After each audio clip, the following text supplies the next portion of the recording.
అడుగో హరిభయంకరుడు కట్ట బ్రహ్మనా, అది వీర పాండ్య వంశాంకుర సింహ గర్జన.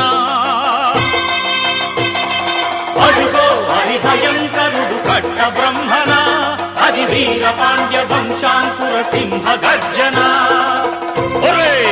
ఎందుకు కట్టాలి రచిస్తూ? నారు పోసావా, నీరు పెట్టావా, కోత కోసావా, కుప్పనూర్చావా? ఒరే తల్ల కుక్క, కష్టజీవుల ముఖ్యమెత్తుకుని తిని బ్రతికే నీకు శిస్తందు కట్టాలరా అని ఫెళ ఫెళ సంకెళ్ళు దెంచి స్వరాజ్య పోరాటమెంచి ఉరి కొయ్యల ఉగ్గు పాలు తాగా.